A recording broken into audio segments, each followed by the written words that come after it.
మెట్రోను విస్తరించడానికి నేను ప్రయత్నం చేసిన. హైదరాబాద్ నగరానికి గోదావరి జలాలను తీసుకురావడానికి నేను ప్రయత్నం చేస్తున్నాను. ఇవన్నీ 1.5 ఇయర్స్లో మేము సాధించిన విజయాలు కాదా? మేము చేస్తున్న ప్రణాళికలు కాదా? మూసీ రివర్ డెవలప్మెంట్ ఫ్రంట్ కోసం అహర్నిశలు కృషి చేస్తున్నాం. Future city, knowledge park, knowledge సిటీనో లేకపోతే ఫైనాన్షియల్ డిస్ట్రిక్టు 400 ఎకరాల నిర్మాణం కాదు, ప్రపంచానికి ఒక గొప్ప నగరాన్ని అందించాలని 30,000 ఎకరాలలో ఈరోజు భారత్ ఫ్యూచర్ సిటీకి ప్రణాళికలు సిద్ధం చేసి పక్కడ్బందీగా అంతర్జాతీయ సంస్థ తీసుకొచ్చి ఈరోజు వాటన్నిటినీ ఒక కొలిక్కి పట్టుకొచ్చినాం కదా. రీజనల్ రింగ్ రోడ్ ఎక్కడేసిన గొంగడు అక్కడ ఉంటే నేను వచ్చి సాధించిన కదా. రేడియల్ రోడ్స్ నేనేస్తున్నా కదా. మూసీ రివర్ డెవలప్మెంట్ ఫ్రంట్కే కాకుండా ఎలివేటెడ్ కారిడార్స్ నేను కదా డిజైన్ చేసింది. ఈ 1.5 ఇయర్స్లో ఒక్క రోజైనా ఎక్కడైనా వృధా చేసినామా? రాబోయే 10 సంవత్సరాలు మేము ఉంటాం, ఇవన్నీ పూర్తి చేస్తాం. బీఆర్ఎస్ బీజేపీకి కాంగ్రెస్ యూపీఏ 1 యూపీఏ 2కి ఏందా డిఫరెన్స్ అంటే, మేము గ్రోత్ ఇంజన్ యాడ్ చేసినాం. ప్రతిదీ ఆదాయాన్ని, ఉద్యోగాలను, పరోక్ష ఉపాధిని అందించే ప్రణాళికలు మేము తీసుకొచ్చినాం. మేము సంపాదించిందంత ఖర్చు పెట్టి విలాసవంతమైన జీవితం గడపడానికి మోడీ కేసీఆర్ ప్రయత్నం చేసిండ్రు. ఐటీఐఆర్ కారిడార్ మేము ఇచ్చినాం, మోడీ కేసీఆర్ కలిసి రద్దు చేసి. ఐటీఐఆర్ కారిడార్ వస్తే కొన్ని లక్షల ఉద్యోగాలు ఐటీ రంగంలో వస్తుండే. ఈరోజు ఐటీ సంస్థలు రాబట్టే కదా, ఔటర్ రింగ్ రోడ్ ఉండబట్టే కదా, అంతర్జాతీయ ఎయిర్పోర్ట్ ఉండబట్టే కదా, ఫార్మా కంపెనీలు ఉండబట్టే కదా ఇవాళ హైదరాబాద్ నగరం ప్రపంచ స్థాయి నగరంగా మారింది. ఔటర్ రింగ్ రోడ్ అమ్ముకొని పోలేదా మీ కళ్ళ ముందల 7,500 కోట్లకు? ఎవడైనా తలకాయ ఉన్నోడు, తలకాయలో గుజ్జున్నోడు ఎవడన్నా శాశ్వతంగా ఒక ఆస్తిని అమ్మేసుకొని వెళ్ళిపోతాడా? 160 కిలోమీటర్ల ఔటర్ రింగ్ రోడ్ ఆనాడు ఎంత కష్టపడి కట్టిరు. భూసేకరణ సమస్యలు, టెక్నాలజీ పూర్తిగా లేనప్పుడు కేవలం 2,000 కోట్లు ఖర్చు పెడితే పూర్తిగా ఎస్ఎల్బీసీని కూడా నిర్వీర్యం చేసి నల్గొండ ఫ్లోరైడ్ భూతానికి కారణం కేసీఆర్ మోడీ ఇద్దరు. ఇవాళ మేము పూర్తి చేయడానికి పోతే శాపనార్థాలు పెడుతున్నారు. పిల్లి శాపనార్థాలు కుట్టి తెగిపడుతుందా? ఒక ప్రమాదం జరిగింది, అన్యాయంగా కార్మికులు చనిపోయినారు, వాళ్ళని ఆదుకోవాలా? బాధ కంటే పైశాచిక ఆనందం. పిల్లలు చచ్చిపోతే పైశాచిక ఆనందం, స్కూల్లో ఫుడ్ పాయిజన్ అయిపోతే ఇట్లా తలుపులు మూసుకొని బాగా మాడుతున్నారు, డ్యాన్సులు చేస్తారు. అబ్బాయి ఈరోజు 2-3 చచ్చిపోయేటట్టు ఒక పైశాచిక ఆనందంతో ఈరోజు ప్రతిపక్ష పాత్ర పోషిస్తారు. ఏంది విష సంస్కృతి? ఎప్పుడైనా ప్రతిపక్షాలు ఇట్లా ఉండేనా? 10 ఏళ్ళు చంద్రబాబు నాయుడు గారు ఉన్నప్పుడు రాజశేఖర రెడ్డి గారు ప్రతిపక్షంలో ఉన్నారు, 10 ఏళ్ళు రాజశేఖర రెడ్డి గారు ఉన్నప్పుడు చంద్రబాబు నాయుడు గారు ప్రతిపక్షంలో ఉన్నారు, 10 ఏళ్ళు చంద్రశేఖరరావు గారు ఉన్నప్పుడు జానారెడ్డి, బట్టి విక్రమార్క గారు ప్రతిపక్షంలో ఉన్నారు. కానీ ఈ పైశాచిక ఆనందం, వికృతమైన చేష్టలు,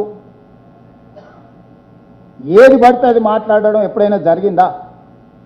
మేము వచ్చినామో రాలేదో, అసలు కూర్చున్నామో లేదో అంత భరించలేని తనమేంది? స్వతంత్రం వచ్చినప్పుడు కూడా రాజులు ఇట్లనే ఆలోచన చేశారు. పేదోళ్ళు, ఎస్సీ ఎస్టీ రిజర్వేషన్ల ఎమ్మెల్యేలు ఎంపీలు అయిపోతే జమీందారులు, జాగీర్దారులు అసలు వీళ్ళేంది, వీళ్ళు ఎమ్మెల్యేలేంది, వీళ్ళు అసలు కుర్చీలో కూర్చుంటారా? Same now they are repeating same culture. అంత అసహనం ఎందుకు కేటీఆర్ గారికి, హరీష్ గారికి? వాళ్ళ మొహాలు చూడండి. ఎప్పుడైనా ఒక్కసారి అసెంబ్లీలో ఉన్నప్పుడు ముఖమంతా పింజరించుకొని ఇట్లా విషమంతా ఇట్లా ఫేస్లో, నిజంగానే వాళ్ళ కళ్ళకి శక్తి ఉంటే మాడి మసైపోయేటట్టు చూస్తుంటారు ఆ ముఖ్యమంత్రి కుర్చీ దిక్కు. అసలు ఏంది మీ తాత ముత్తాతల జాగీర్ రాదేమన్నా? జాగీర్ అయినా కూడా పోతుంది. ఊర్లలో మాకు బొచ్చడు భూములు ఉండే పోయినాయి. సీలింగ్ యాక్ట్ వచ్చినప్పుడు ఇటు చాలా మంది భూములు కోల్పోయిన వాళ్ళు చాలా మంది. 4 రోజులు అయినాక మనసు కుదుట చేసుకుంటాము. అసలు ఏంది ఆ పైశాచిక ఆనందము? ఏంది వాళ్ళ విపరీతమైన ధోరణి? జూబ్లీహిల్స్ ఉప ఎన్నికల గురించి ఇక్కడ చెత్త ఉంది, అక్కడ మోరుంది, ఇక్కడ మురుకుంది అంటాడు. మున్సిపల్ మంత్రి నువ్వే కదా స్వామి. 3 సార్లు మీ ఎమ్మెల్యేనే కదా అక్కడ నుంచి, 3 సార్లు కిషన్ రెడ్డి బీజేపీ పార్టీ కదా ఎంపీ. మాకెన్నడ అవకాశం వచ్చింది? Councillor, corporator, MLA, MLC, MP, కేంద్ర మంత్రి, రాష్ట్ర మంత్రి, అన్ని మంత్రులు మీరు ఇద్దరే ఉంటారు, తోడు దొంగలు. దానికి కారణం మీరే కదా. మా ప్రాతినిధ్యమే లేదు అక్కడ. ఆ సమస్యకు మమ్మల్ని ఎట్లా జవాబు చెప్పంటాడు కేటీఆర్. 10 ఏళ్ళు అట్లా చేసినందుకు నేను అందుకే చెప్పిన, ఏదన్నా చెత్తకుండి చూసి ఓ రోజంతా ఆయన గట్టేరాడ, దాంతోనే ఆయనకు తత్వం బోధపడుతుంది అని. దయచేసి ప్రజలు, మీడియా మిత్రులకు నా విజ్ఞప్తి ఒకటే, ఇది ప్రజాపాలన, ప్రజలకు అందుబాటులో ఉండే పాలన, ప్రజలు మా దృష్టికి తెచ్చిన సమస్యల్ని పరిష్కరించే పాలన. అన్ని సమస్యలు ఓవర్నైట్గా పరిష్కారం అయితే దేశంలోనే సమస్యలు ఉండకపోనేము. విడతల వారీగా, ప్రాధాన్యత వారీగా సమస్యలను పరిష్కరించే బాధ్యత మేము తీసుకుంటాము. అది విద్య కావచ్చు, వైద్యం కావచ్చు, మహిళలు కావచ్చు, రైతులు కావచ్చు, విద్యార్థులు కావచ్చు, నిరుద్యోగ యువకులు కావచ్చు, అమరవీరుల కుటుంబాలు కావచ్చు, తెలంగాణ ముఖ్యంగా సాంస్కృతిక తెలంగాణ కవులు, గాయకులు, కళాకారులను ఆదుకునే విధానం కావచ్చు, పోరాటాలు కావచ్చు. అందుకే మేము నక్సలైట్ మిత్రులను కూడా జనజీవన స్రవంతిలోకి రావండి, మీ ఆలోచనల ప్రకారం తెలంగాణను ఒక దిశగా పేదవాళ్ళకు పరిపాలన అందించే పరిపాలన తీసుకొద్దామని మేము మాట్లాడినాం. ఇవాళ నేను ఒకటే మాట అడగదలుచుకున్నా, ఎవరిది అగ్రికల్చర్, ఎవరిది డ్రగ్స్ కల్చర్ మీరు నిర్ణయించుకోండి. ఒకనాడు గంజాయి డ్రగ్స్ అంటే ఎక్కడో ఇనటోళ్ళు ఎవరో వాడతారని, అడవుల్లో సాములో సన్నాసులో తీసుకుంటారని, డ్రగ్స్ పెద్ద పెద్ద వాళ్ళు తీసుకుంటారని విన్నాం. ఇవాళ గల్లీ గల్లీల గంజాయి డ్రగ్స్ కారణం ఎవరు మీరు ఒకసారి ఆలోచన చేయండి. ఎవరిది పబ్ కల్చర్, ఎవరిది సామాన్య ప్రజలతో కలిసిపోయే కల్చర్ మీరు అంచనా వేసుకోండి. ఎవరు సినీ కార్మికులతో కూర్చొని మాట్లాడుతుండ్రో, ఎవరు సినిమా తారలతో గెస్ట్ హౌజుల్లో చర్చలు చేస్తుండ్రో పోల్చి చూడండి. ఎవరి నిబద్ధత ఏందో మీరు అర్థం చేసుకోండి. ఈ నిబద్ధత మీద ప్రజల్ని తీర్పు ఇవ్వమని అడుగుతున్నానే.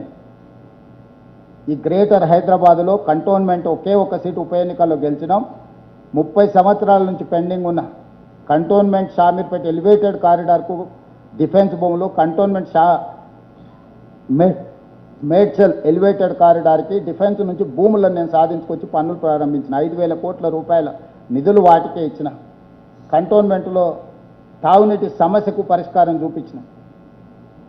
గ్రేటర్ హైదరాబాదులో నాకు ప్రతినిధులు లేరు, ఓల్డ్ సిటీలు ఉన్నందుకు సహకరిస్తే గౌలిగూడ నుంచి చాంద్రాయణగుట్టకు మెట్రో విస్తరణ పనులు ప్రారంభించిన. కొన్ని వేల కోట్ల రూపాయలు రోడ్లకు ఇచ్చిన, అండర్ గ్రౌండ్ డ్రైనేజ్కి ఇచ్చిన. మిరాలన్ ట్యాంకు మీద సస్పెన్షన్ బ్రిడ్జ్ తీగల వంతెన ఈరోజు 500 కోట్లతో పనులు ప్రారంభమైనవి.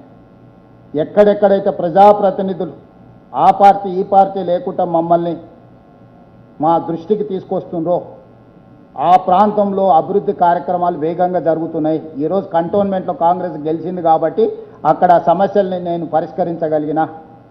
ఈరోజు మిగతా ప్రాంతంలో బీఆర్ఎస్ గెలిచిన దగ్గర ఏ ఒక్కరు కూడా ప్రజా సమస్యల మీద ఈ 20 నెలల ఈ సమస్య ఉన్నది, దీనికి నిధులు కావాలి, దీన్ని పరిష్కరించండి, మీరు క్షేత్రస్థాయి పర్యటనకు రండి నన్ను ఆహ్వానించలేదు, మా దృష్టి కూడా తీసుకొస్తలేరు. మేము వెళ్ళడానికి పోతే ప్రోటోకాల్ మీరెట్లు వస్తారు, మేము లేకుండా అని పంచాయతీలు పెడతారు. ఇది సమస్యలకు పరిష్కారానికి సహకరించదు. అందుకే దయచేసి జూబ్లీ హిల్స్ ప్రజలు విజ్ఞతతో సెంటిమెంటా డెవలప్మెంటా, ఒకవేళ సెంటిమెంట్ అయితే 2007లో పీజేఆర్ కంటే గొప్ప నాయకుడు ఎవరు లేరు. పీజేఆర్ చచ్చిపోయినప్పుడు ప్రధాన ప్రతిపక్ష పార్టీ చంద్రబాబు నాయుడు గారు ఏకగ్రీవానికి సహకరించారు, ఎవరు నామినేషన్ వేయలే. పీజేఆర్ కుటుంబం వెళ్ళి కేసీఆర్ అభ్యర్థిని పెడతా అంటే 3 గంటలు ఆయన ఇంటి ముందర నించుంటే పీజేఆర్ సతీమణి కుటుంబం పోతే 3 గంటలు ఎండకు నించోబెట్టిండు, అపాయింట్మెంట్ కూడా ఇవ్వలే. ఎన్నికల్లో అభ్యర్థిని పెట్టి ఎన్నికలు తెచ్చిందే చంద్రశేఖరరావు. రామరెడ్డి వెంకటరెడ్డి ఖమ్మంలో మీకు అందరికీ తెలుసు ఆయన పెద్ద ఆయన గురించి. ఆయన చనిపోతే ఆయన సతీమణిని ఎన్నికల్లో పోటీ పెడితే కనీసం ఆమె కొన్ని వేల మందికి భోజనాలు పెట్టుంటే సొంతంగా వండి ఇంటి దగ్గరికి పోతే 24/7 వాళ్ళ ఇంట్లో పోయి వెలుగుతూనే ఉండే రామరెడ్డి వెంకటరెడ్డి ఇంట్లో. ఖమ్మం జిల్లా మిత్రులు ఎవరైనా ఉంటే నేను చెప్పింది అబద్ధమేమో మీరు వెరిఫై చేసి చెప్పండి. అట్లాంటి రామరెడ్డి వెంకటరెడ్డి చచ్చిపోతే ఆయన సతీమణిని ఎన్నికల్లో పెడితే కూడా పట్టుబట్టి ఓడగొట్టింది చంద్రశేఖరరావు. నారాయణ కేడ్ల కిష్టారెడ్డి గారు పెద్ద మంది చచ్చిపోతే అలా కొడుకుని పట్టుబట్టి ఓడగొట్టింది. అసలు ఈ సాంప్రదాయాన్ని తుంగలో తొక్కి ఏకగ్రీవం జరిగే ఉప ఎన్నికల్ని ఎన్నికలు తీసుకొచ్చి ఈ విష సంస్కృతిని, ఈ విషబీజాన్ని నాటిందే చంద్రశేఖరరావు. మరి నువ్వు నాటిన విష మొక్క నిన్నే మింగుతుంది కదా. నువ్వు తెచ్చిన సంస్కృతి నీకే గుదిబండగా మారుతుంది. ఈరోజు గోపి నాకు మంచి మిత్రుడే, కానీ విధిలేని పరిస్థితి ఎన్నికలు తెచ్చింది చంద్రశేఖరరావు. ఈరోజు నగరాన్ని అభివృద్ధి చేయాల్సిన బాధ్యత నా మీద ఉంది. రేపు పొద్దుగాల నేను ఈ నగరాన్ని అభివృద్ధి చేయకపోతే నన్ను ప్రశ్నించే అవకాశం ఉంది. నేను అభివృద్ధి చేయాల్సిందే, నేను జూబ్లీహిల్స్ గెలవాల్సిందే. జూబ్లీహిల్స్ గెలవడం ద్వారా అభివృద్ధి జరుగుతుంది. ఇవాళ 30 మంది ఎమ్మెల్యేలు ఉన్నారు బీఆర్ఎస్లో, 36 మందో 37 మందో ఎంతమంది సరిగ్గా లెక్క నాకు తెలియదు కానీ